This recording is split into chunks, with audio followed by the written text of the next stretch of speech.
Actually ये जो आपने बात बोली ना, वॉलेटिलिटी और उसमें क्या करें आप, इसको थोड़ा और समझाइए ट्रेडर्स के व्यू से सर।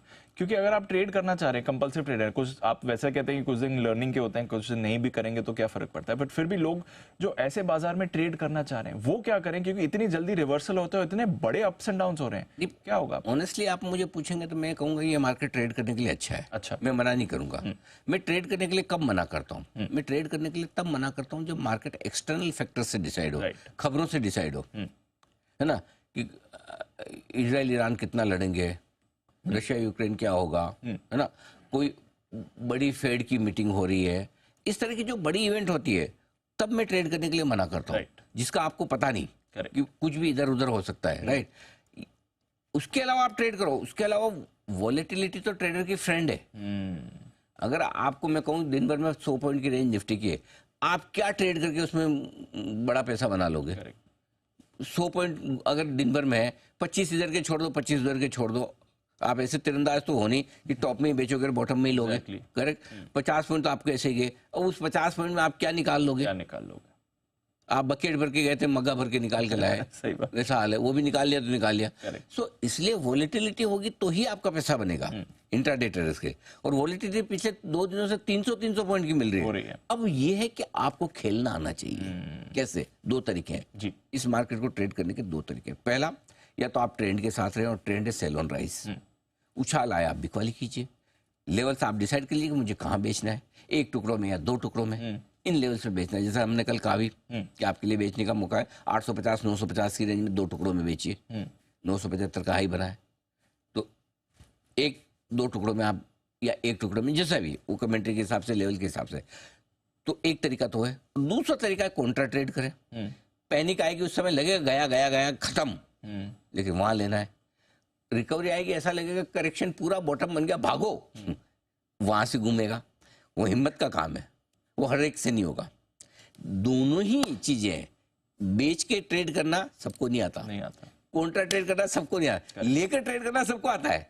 लेकिन लेकर ट्रेड करना उतना आसान इस वक्त नहीं है। फिर भी जिसको लेकर ट्रेड करना है उनको 2 लेवल डिसाइड कर लें कि मैं ये 2 लेवल पे एंट्री करूंगा, स्टॉप लॉस स्ट्रिक्ट रखना है। अदरवाइज आपके पास 2 तरीके हैं जो थोड़े मुश्किल तरीके, पैसा बन रहा है लेकिन थोड़े मुश्किल तरीके से, थोड़े स्किल होने पर बन रहा है। सो इसलिए बेहतर है सपोर्ट लेवल के आसपास खरीदिए, ऊपर का जो रुकावट का लेवल है, रेजिस्टेंस लेवल है, वहां पर आप बेचकर भी करें, ये आपके लिए बेस्ट तरीका है। तो पैसे बनेंगे। ट्रेडिंग के लिए अच्छा मार्केट, ट्रेडिंग के लिए आपको 300 पॉइंट के, अब आप ये सोचो कि रेंज 300 की नहीं हो, 100 की हो, या 150 की हो, 200 की, तो ये आप और हम कौन है डिसाइड करने वाले? अच्छा बाय द वे बता दूं, सुस्त बाजार भी लाइफ लॉन्ग नहीं रहते, तो ये 300 पॉइंट की रेंज वाले मार्केट भी रोज नहीं रहेंगे, कम हो जाएगी, है ना। एक बार बेस फॉर्मेशन कंफर्मेशन आया या रुकने के बाद लगा कि और घटना है हमें, तो वो भी हो जाएगा। सो आई थिंक तब तक आप, है ना, 2 तरीके से सेल ऑन राइज या फिर कॉन्ट्रा ट्रेड की स्ट्रेटेजी रखेंगे तो आपके पैसे बनेंगे, अगर ट्रेड करना है। और मैं फिर बता दूं, 90% लोग लेकर ट्रेड करना चाहते हैं, 10% लोग ही होंगे जो कॉन्ट्रा ट्रेड करना जानते हैं, बेचना ऊपर में जानते हो। तो ये मार्केट वैसा है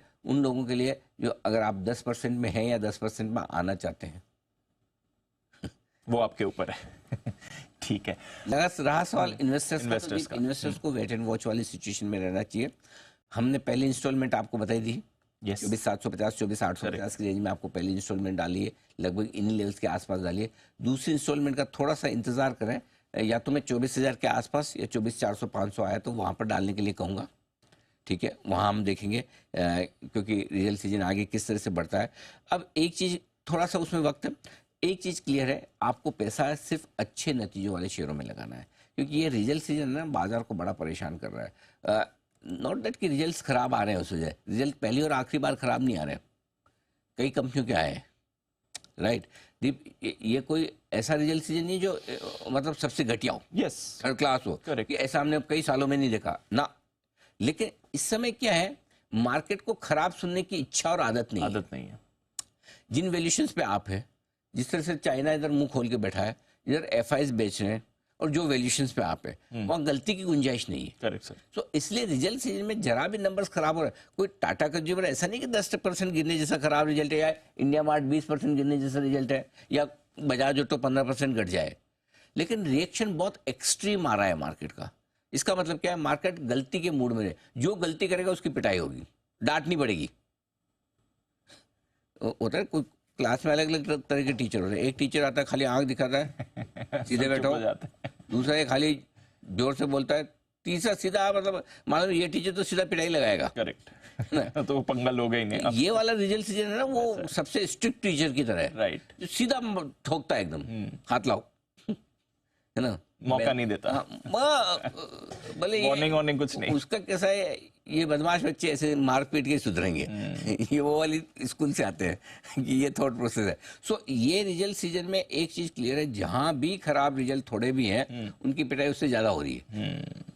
और यही रिजल्ट सीजन आईटी कंपनी का अगर किसी और समय होता तो आईटी भाग जाता था। सर बिल्कुल। यस। तो इस वक्त है ना, मूड माहौल के हिसाब से गलती की गुंजाइश नहीं है, इसलिए इन्वेस्टर्स थोड़ा सा वेट एंड वॉच करें अच्छे नतीजों में, और नतीजों को देखने के बाद खरीदें। खराब नतीजों पर बाजार का रिएक्शन काफी रिस्की है, इसलिए बेहतर तो यह है कि आप रियल सीजन निकल जाने का इंतजार करें। रियल सीजन से मतलब है जिस कंपनी में आप पैसा लगाना चाहते हो उसका। अब उसमें कभी कभी हो सकता है आपको लगे कि यार मैं तो लेट हो गया, 5% ऊपर लेने को मिल रहा है, या 3% ऊपर, या मेरा मिस हो गया। तो उसमें आपको ये डिसाइड करना है कि आपके लिए क्या ज़्यादा इंपॉर्टेंट है, इतना रिस्क लेके पहले इन्वेस्ट करना या कम रिस्क लेके बाद में लगाना। ये अपनी अपनी इंडिविजुअल चॉइस है। मेरी राय पूछेंगे तो मैं कहूँगा रिजल्ट देखने के बाद लगाइए। मिस हो गया तो कोई बात नहीं, कौन सा बाजार ऐसा भागे जा रहा है कि कल ही 25,000 और 26,000 हो जाएगा, वापस मिलेगा नहीं। नहीं मिला तो कौन सा आपकी किस्मत ले गया, लेकिन अगर ले लिया और घट गया तो और अपनी इतनी बढ़िया किस्मत होती तो अपने तो सारे 26,000 पे बिक ही जाते ना। एग्जैक्टली। बराबर है। तो इसलिए थोड़ा सा सावधान रहने में कोई हर्ज नहीं है। टफ टाइम है, ऐसे ही निकलता है। कई लोग परेशान भी हो रहे हैं, अब क्या करें, इन्वेस्टर मतलब बेच दें, ये कर दें, सब निकल जाए। तो ये कोई पहला और आखिरी करेक्शन नहीं है। एग्जैक्टली। आ सकता है, थोड़ा बड़ा भी हो सकता है, लेकिन अल्टीमेटली अगर आपका व्यू 3 साल का है, 1 साल का है, लंबा बुल रन है, तो आपके क्या होगा, ज़्यादा से ज़्यादा इंतजार ही करना पड़ेगा ना, थोड़ा नीचे देखना पड़ेगा। लेकिन अगर आपने इन्वेस्ट किया है, आपकी कोई एफएनओ की पोजीशन नहीं, लीवरेज पोजीशन नहीं है, तो फिर दिक्कत क्या है। करेक्ट। लेकिन जिन लोगों ने उधार लेके पैसा लगाया है, जिन्होंने एफएनओ में फ्यूचर्स में पोजीशन है, उनको तो एक तरह से डिसिप्लिन रखना ही पड़ेगा, कहीं ना कहीं आपको अपना स्टॉप लॉस सोचना पड़ेगा। बट बाकी इन्वेस्टर्स के लिए तो यही समय, आप ये तो समय नहीं, 2023 के मिडिल में भी एक बार ऐसा समय आया था बिल्कुल। तब भी लोगों को बड़ा डर लगा, 5-7% का करेक्शन हुआ। लेकिन वहाँ पर करेक्शन तो बजट के आसपास, इलेक्शन के आसपास भी हुआ, लेकिन क्या वो थोड़े समय में निकल गए, तो पता ही नहीं चला, आया चला गया। जब तक आप समझो देखो तब तक वापस मार्केट ऊपर। इस बार ऐसा क्या हो रहा है कि इस बार करेक्शन थोड़ा लंबा चल रहा है, न सिर्फ प्राइस वाइज है, टाइम वाइज भी है। सो बड़े बुल मार्केट में छोटे इस तरह के बीच बीच में पड़ाव आते हैं। वो कहते हैं कि भाई अब ट्रेन जा रही है तो बड़ा स्टेशन कहीं आएगा तो वहाँ ज़्यादा देर रुकेगी। आपका 26,000 एक तरह से समझ लो बड़ा स्टेशन है, वहाँ थोड़ा ज़्यादा देर रुक रही है, बात इतनी है। एंजॉय करिए, कोई परेशानी